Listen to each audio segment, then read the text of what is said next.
This is a haul. A what? A haul. A what? A haul. Oh, a haul. Thanks for tuning in. Alright, I don't know what came over me, but in the last month I was in a fever of acquisition. Not that they're all that expensive. Most of them are partials. A couple of Middle Eastern fragrances against which I have nothing absolutely. So let's start with the first one, which had been a holy grail because I used this when in 2004 or 2005 and I still think that it's excellent. It's Eau de Cartier. Still wonderful. Discontinued, criminally discontinued. Eau de Cartier, which was done by Christine Nagel. I bought Eau de Cartier from Armin from the channel Amoy Piranyan, who has launched a brand called Ravash Profumi, and I chose from his line Teronero. This is really good. I bought this, and once he sends me tiny samples so that I could talk about them in a video, then I'll do the review. Alright. I met up with Mike Sherwin Malonzo, who sold me Epic Woman. I wore it immediately after picking it up from him, and it's really good. This is by Cecile Zarokian, and the bottle that I have is made in the UK. The performance is not bad at all, but I don't really want to talk about performance. When I do the video on Amouage Epic, it's beautiful and everything, and I think that anybody who picks up Amouage Epic Woman, I don't think you're gonna regret it because it really is beautiful. I'm not really sure if it's all that original. I can't give it a 10 out of 10, but I'm certainly not giving it less than 9. So it's just somewhere between 9 and 10 to me. That's Amouage Epic. So I also met up with the seller. His name is Dale Osias. Shout out to Dale. Hope you're watching. Dale's a young student in the art program, the visual arts program of a university nearby, and he sold this for very little. Paco Rabanne's Quorum. I've smelt this in Rustan's department store maybe 2 years ago, and I know that I like it. I never just hurried to pick it up because I feel like it's one of those classics that is just going to be around forever. So there was never really any urgency to pick it up. So when his ad came up, he sold it for 1,000. Well, it's a tester bottle. It's that full, and I feel like the price is just right then. I haven't done a full wear of it, but I already know that, well, this one's not a blind buy because I know that I like it. More inexpensive classics, and one is a complete surprise. Quorum by Puig. I wore this when I was in the 4th grade, I think, and thereafter, after that time, because it's not Gucci, it's not Dior, I kind of looked down on it, which is a kid being stupid. Then throughout the rest of my 20s and 30s, I never would wear something like Quorum. Now in my 40s, I'm rediscovering it, because perfume to me these days, it's not even really something to wear. I don't approach fragrances that way anymore. These days, fragrances I think are something to smell rather than something to wear. And I'm really liking it. I think it's I want to avoid also the word gem. I had an early video where I called something a hidden gem, and then a couple of months later, I regretted calling it a gem, so I had to pull that video out. But I will do a reaction video to that video soon enough. It's good. But the huge surprise was how good Aramis is. What a shock! I had no idea that this thing, Aramis, which my cousins and I would laugh about as some DOM-ish kind of fragrance worn only by drivers. Yes, we're kind of mean like that. occasionally. I mean, Aramis in my family is a bit of a joke. A joke that still makes me laugh. It's something that we look down on. It's a laughable thing to have. But you know, I mean, like some people have compared this to things done by Duchaufour. And so I felt like, you know, as somebody who is into fragrances, then this is like required sniffing. Not only because it's a classic, but because it's compared to fragrances that are ordinarily revered. And the huge surprise is that it has a really bright fruity top, and it doesn't really smell old school. When I think about it, it doesn't really smell old school at all. No, not quite at all. Delete that adverb. It is still old school. It's a chic, but it's so much brighter, and it doesn't have the family driver vibes that we've kind of attached to Aramis. So this is a gem. Yes, I would call this a gem. Also because I've done a full wear of it a couple of nights ago. Now I don't know what's in this one. Oh, so beautifully packed. Thank you. By the way, if you want to know who the people I bought these things from, if you want to know who they are, just comment down below and I'll share their contact numbers with you. I bought this for research purposes. This fragrance is so iconic and I feel like I'd be an ignoramus. Some people say ignoramus, but it's Latin, so I would think that it's ignoramus. I feel stupid not to know. I mean, of course I've smelt this before, no doubt. Somebody my age can't not have smelt this before. My grandmother wore this when she was still alive. And it's a vintage bottle of the Eau de Toilette of Poison. I don't even really remember what it smells like anymore because the last scent that my grandmother wore was Dune. That one I can still remember. This one, not anymore. This is one of the fragrances that I bought that I don't really intend to wear. It's really for just education. Now, this is from Jacques from France, who locally works with Joggy, and Jacques basically imports minis, often vintage ones. And when the most recent shipment included this, and the price was okay, I just had to pick it up. I can't not pick this up. Also more for research. I mean the predictable response to this is that it's a criminally discontinued classic. And of course I would agree. I probably would. Very probably I would. Whoa. There's something inside it that doesn't seem to... Well, I'll show it to you. What it is Jules Vintage Christian Dior. This is 10 ml, if not 15. There's something. I wonder if the... See that? What on earth might that be? And I'm pretty sure that that's not really supposed to... See that? I hope I don't have to worry about that foreign object inside. Is it a bug? Or is it something that coagulated? I'm gonna have to study it some more.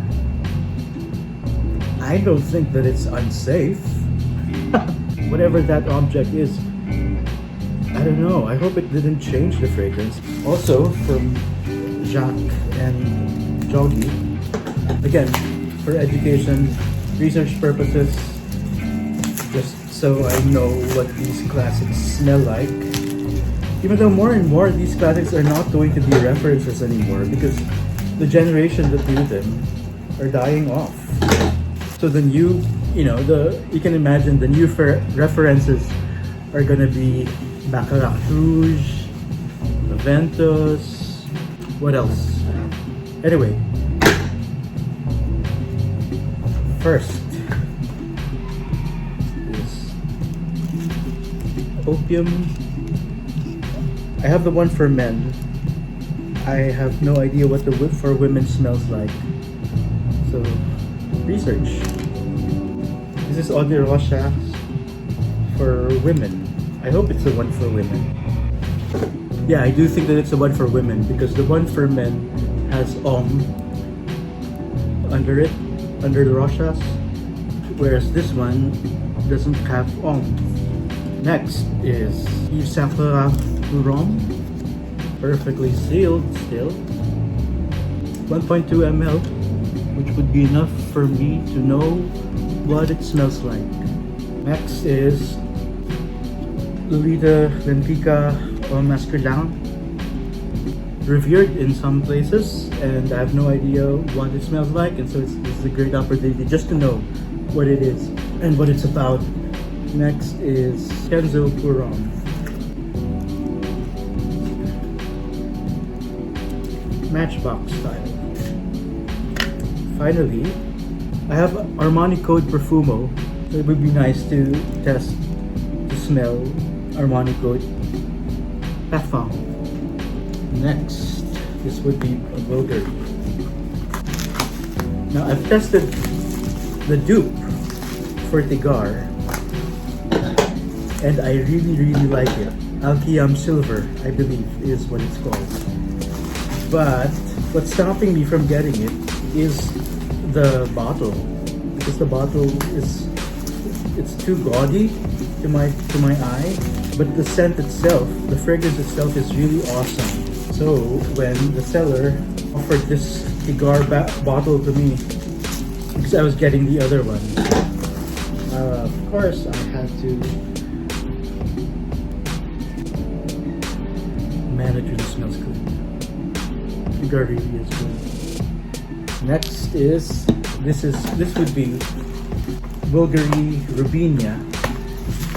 Initially, it was released as a fragrance targeted to women, and then later on, they sort of rebranded it and said that it's in some websites it's already listed as unisex. When I saw when I looked at the profile in Fragrantica, it did make me think that with a scent profile like that, it's very probably unisex anyway. Because it's ridiculous, how things like Scandal by Gaultier, something as sweet as that getting targeted for men? Seriously? Are you sure?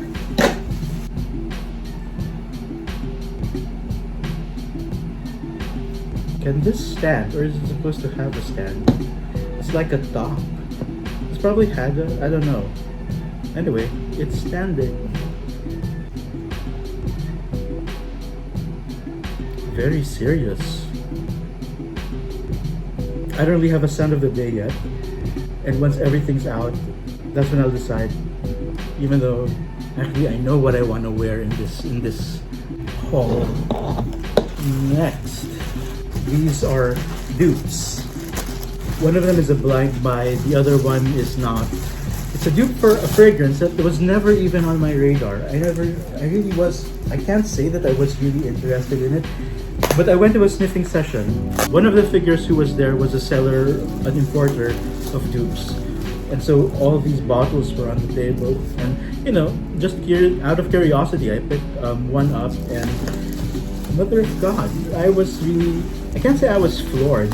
I was more like just really surprised because it smelled really good. And the Tom Ford of it, I was never really interested in.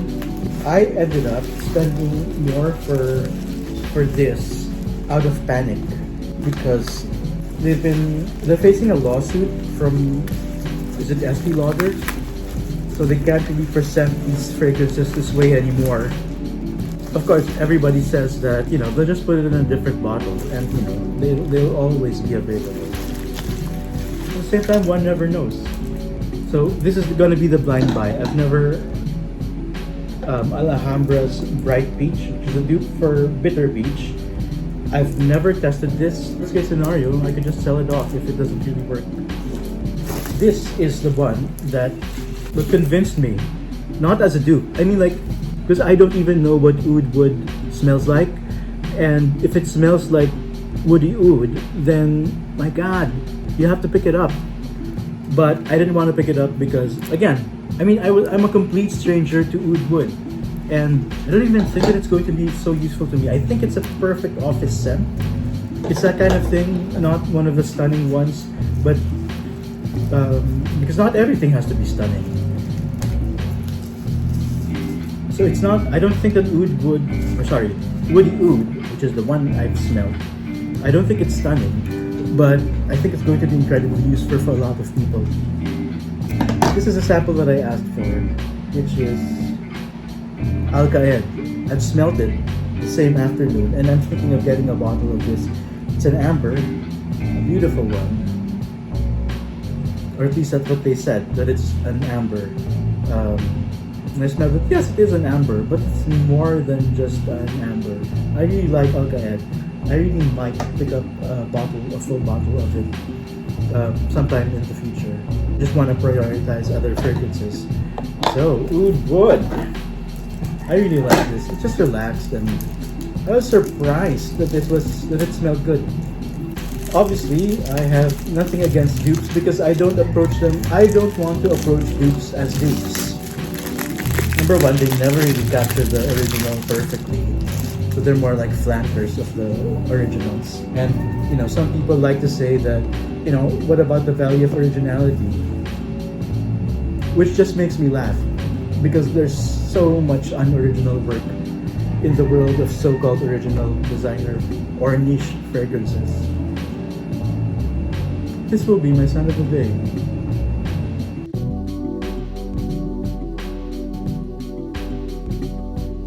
I may have applied too much.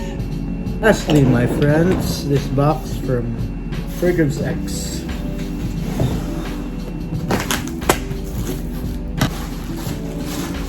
Alright.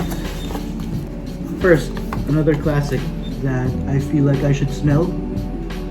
It's Davidoff Zino. Well, this hasn't been sprayed, which is probably why I can't smell it from the bottle. This has interested me for so long.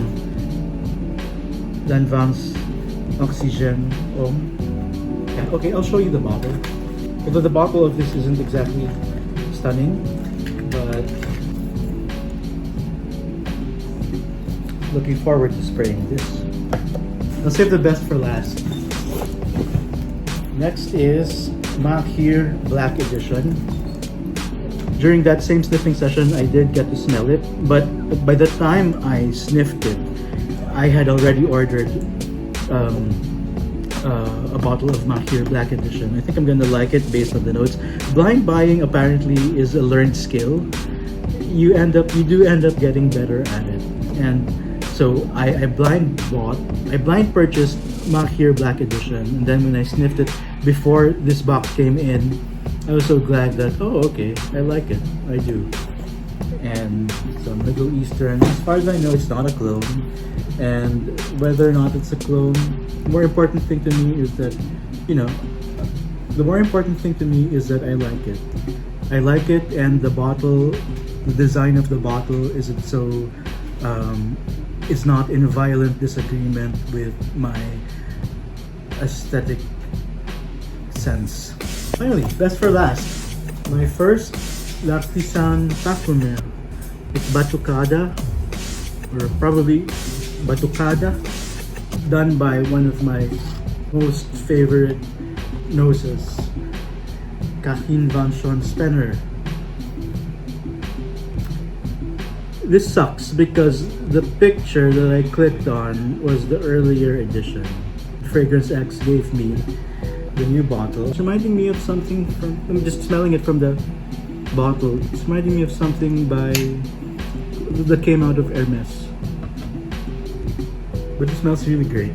And now I'm kind of regretting that I had sprayed woody oud. I forgot to say that this is part of things I got in the last month too. Bracken Woman, and then Lattafa's Udane, bought from PFD online store.